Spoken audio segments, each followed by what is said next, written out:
कधी त्या ठिकाणी काल्याचा कार्यक्रम कीर्तनाचा होत असते त्या ठिकाणी म्हटलं जाते की पांडुरंग करू प्रथम म्हण दुसरे चरण संताजी अरे तुझ्या कृपादाने कथेचा विस्तार बाबाजी सद्गुरुदास तुका अशा प्रकारे पांडुरंग माऊलीला विनंती केल्या जाते हो पण आदिमान आदिस्थाना त्या गणाऱ्याला आणि म्हणून या गणाकरता त्या गणाच्या पूजा करता घेतलेली सुंदर तर्जा आहे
दिवाळीच्या अगोदर या मंदिरामध्ये सकाळी सकाळी काकड आरती निघत होती आणि ऐकता क्षणी झोपेतून उठता बरोबर त्या ठिकाणचा पहिला आवाज येत होता पहिला ना की उठा उठा सकाळी कवाचे स्मरावा गजमुख रिद्धी सिद्धीचा नाही का तो संकटी पावतो आणि म्हणून त्या गणाऱ्याला रिद्धी सिद्धीचा नाव पडलं गेलेला आहे या रिद्धी सिद्धी नायकाविषयी काय बोलायचं थोडक्यात ऐका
जशी काय पृथ्वीची प्रदक्षिणा करायची परंतु गणरायाने दिमाग लावला व बुद्धीचा वापर केला शंकर पार्वती समोर बसले होते त्या पार्वती मातेला आणि शंकराच्या भोवता गोल गोल घुमले हात जोडून नमन केलं आणि म्हणू लागले झाली माझी पृथ्वीची प्रदक्षिणा माझ्या आई वडिलांना प्रदक्षिणा घातलं तर माझ्या पृथ्वीची प्रदक्षिणा झाली आणि तेव्हापासून त्या गणरायाला रिद्धी सिद्धीचा नायक आणि बुद्धीची देवता मानले गेलेले आणि म्हणून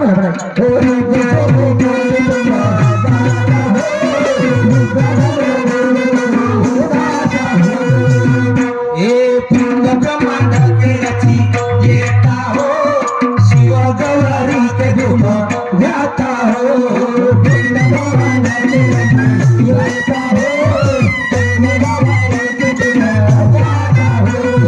पिंड ब्रह्मांड केळाची येता हो शिव गौरी के धूम व्याता हो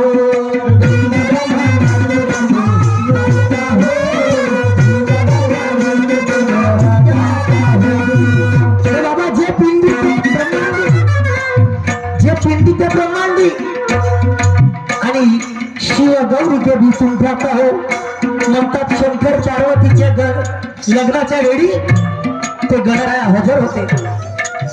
त्या शंकर आणि पार्वतीने गणपतीला नमन करून स्वतःचं लग्न लावलं. आता विचार करण्यासारखी गोष्ट आहे की म्हणतात गणेश ज्या शंकर पार्वतीचा मुलगा, मग जेव्हा माय बापाने लग्न लावलं तर पोराच्या पाया लागला आणि लागला तर मग तो मुलगा कोणता, तो गण कोणता, कोणत्या गणाची पूजा केली सांगायचंय गड्या ऐका.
म्हणतात मनुष्याचा देव अरे शेवटची पाळी आहे मानव देवजन.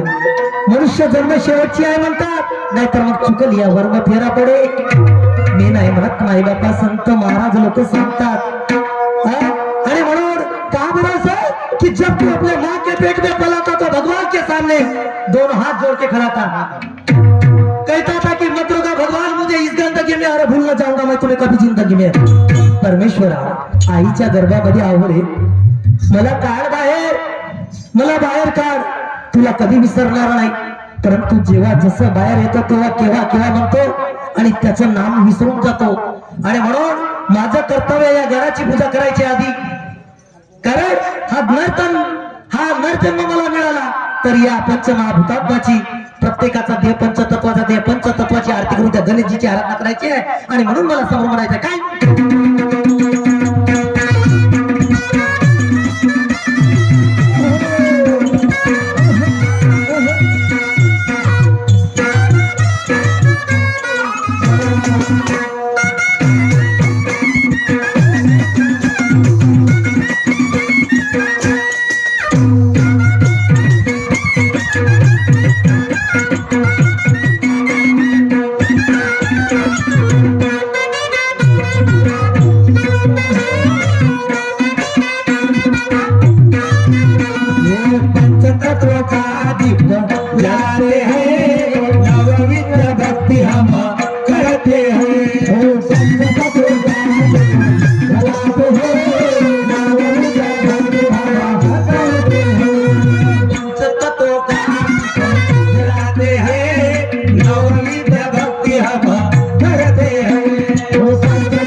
करते.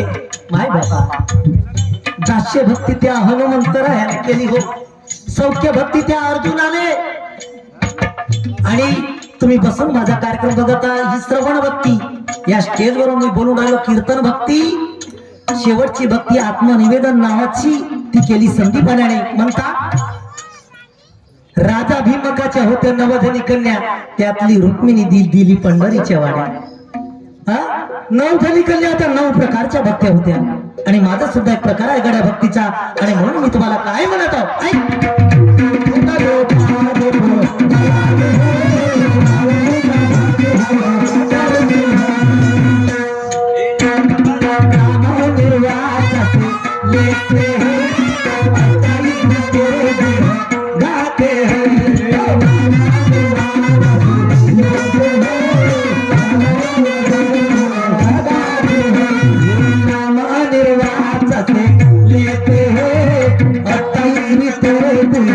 गाते हो ओ बाबा रे बाबा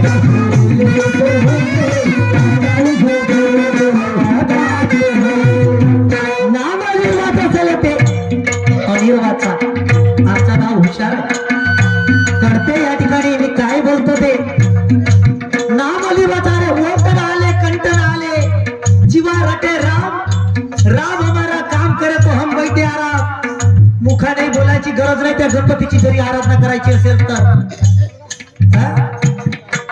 और 28 पे तेरे गुण गाते युगे 28 विटेवरी धन्य म्हातारी म्हातारी तिला नवरे झाली 4 पुत्र झाले 6 जण नातू झाले 18 जण 4 वेद 4 शास्त्र 18 पुराण त्या गणरायाला शरण गेले म्हणतात की वेदांत नाही कळलं अंत काळायचा कारण राजा पंढरीचा शोध लागला नाही हो आणि म्हणून मला म्हणायचं आहे का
ग्रामामध्ये आज राष्ट्रीय संगीत दुय्यम खळा तमाशाचं आयोजन शब्दाचा अर्थ आगड्या आणि राष्ट्रीय या शब्दाला एवढी मान्यता का त्याला राष्ट्रीय पुरस्कार सुद्धा मिळता तुम्ही बघितल्या की मुंबईला सुद्धा मला पुरस्कार मिळाला आमच्या गुरुजीची पुण्याई साहेबाची पुण्याई डॉक्टर साहेबाची पुण्याई की त्यांनी मला माझं नाव समोर केलं आणि तिथं माझं नाव सुद्धा सिलेक्ट झालं तर राष्ट्रीय दुय्यम खळा तमाशाचं आयोजन दुय्यम शब्दाचा अर्थ आहे शब्दात तर आज आमच्या जोडीला गावाजलेल्या शायरा विद्वान शायरा ज्यांनी आपल्या कलेच्या भरोशावर जिल्हेच काय हो विदर्भ आणि विदर्भाच्या पलीकडे महाराष्ट्रात सुद्धा महाराष्ट्राच्या पलीकडे मध्य प्रदेशात ज्यांनी आपल्या नावाचा डंका वाजवला अशा ज्ञानिवंत विद्वानवंत शीलवंत मानवंत विद्वान शायरा ज्यांचं नाम घेतानाच एकदम थरकाप सुटायला लागते अशा शायरा का ज्यांचा कार्यक्रम माझ्या गावात होता तिकीट काढायची माझी लायकी नव्हती मी लहान होतो आणि एकदा पडद्याच्या खिडकीमधून पाहत होतो आणि त्यांच्या बरोबर माझे किती अहोभाग्यात की त्यांच्या बरोबर आज माझा दुय्यमचा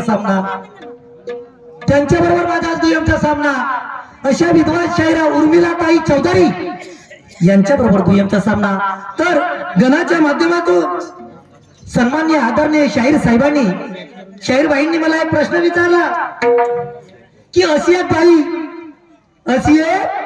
बाई त्या बाईने एका बाळाला जन्म दिला आणि तो बाळ मर्द म्हणून ठरला तर त्या बाळाचे नाव काय वा काय सुंदर प्रश्न विचारले बाई साहेब धन्यवाद तर अशी एक बाई नाही बापा माझ्या शब्दाकडे लक्ष असू द्या हो तर अशी एक बाई झाली की तिने एका बाळाला जन्म दिला आणि तो मर्द अरे दाढ़ी और मूछ बढ़ाने से कोई मर्द नहीं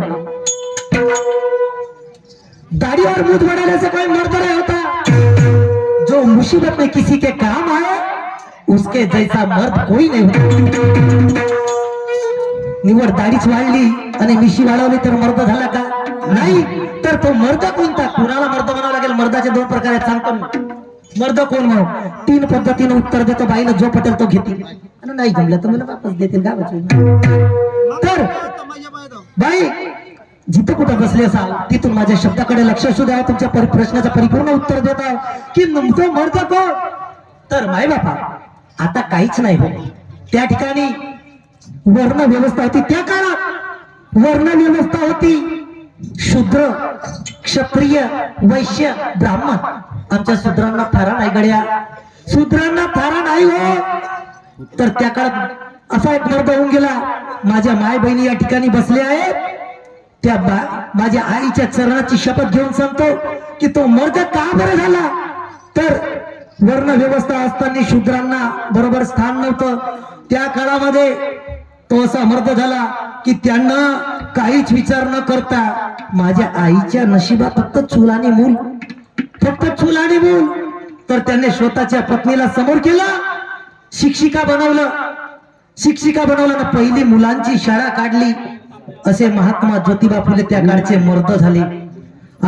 मुलींची शाळा काढली आणि माझ्या आईला माझ्या बहिणीला शिक्षणाचा दर्जा उच्च दर्जा मिळवून दिला. असा तो मर्द ज्यांनी आपली शेती केली, फुलं माळ्याची शेती केली, असा मर्द झाला माझा तो महात्मा ज्योतिबा फुले. त्या काळात लक्ष्मी आईच्या पोटी, आईचं नाव होतं लक्ष्मी. आणि त्या पलीकडे नसतील थांबत तर दुसरा आहे गड्या, दुसरा आहे. अरे बाबा त्यालाच मर्द म्हणतात. आमचे पौराणिक लोक म्हणतात, मी ऐकला हो की मानवात नर अर्जुन झाला तो जनावरात झाला घोडा, मानवात नर अर्जुन झाला जनावरात घोडा. दुसऱ्या पद्धतीने उत्तर देता जनावरात घोडा. मग या गोष्टीचा विचार करून मर्द कोणाला म्हणावं याचा जरा विचार करा, थोडा विचार करा थोडा. कोणाला मर्द, कारण प्रत्येकाला स्थळ आहे, पण अर्जुनाला स्थळ नव्हता. घोड्याला स्थळ आहे का? नाही. घोड्याला स्थळ नाही आणि अर्जुनाला स्थळ नव्हता, आणि म्हणून तो सुद्धा मर्द झाला होता. तर आणि पुन्हा त्याही पलीकडे अगर जरी त्यांना या कलियुगातली गोष्ट तर मर्द, तर त्या मर्दाचं नाव आहे, पुन्हा 3 पद्धतीने उत्तर देता.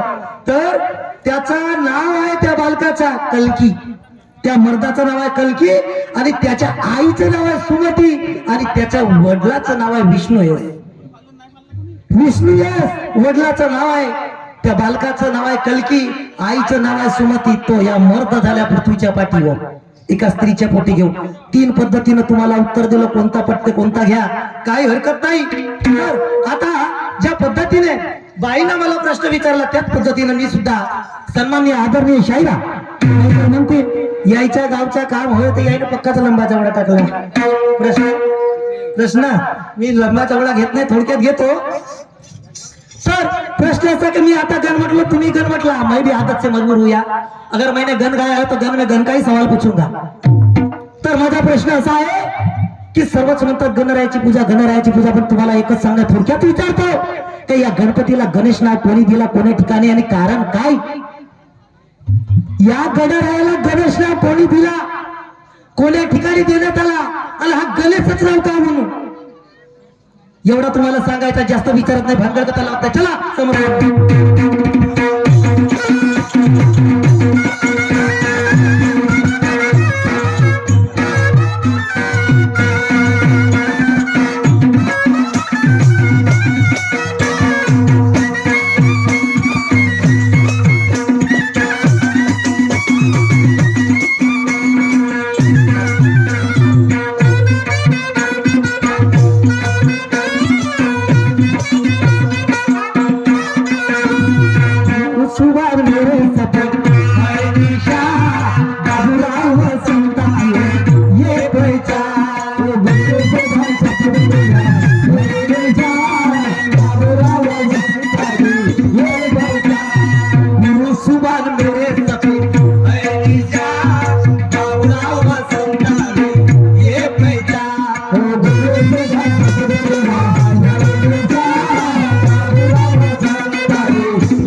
पार्वतीच्या लाडका लग्न तेव्हा होता गण, महादेवाचे लग्न तेही लावी लग्नानं, आधी अनादी तो गण तुका म्हणे समजाना.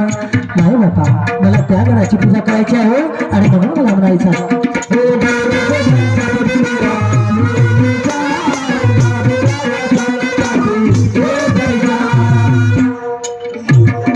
मागते सोंगना ये वरदा सामना बळाय दिनो गंगा.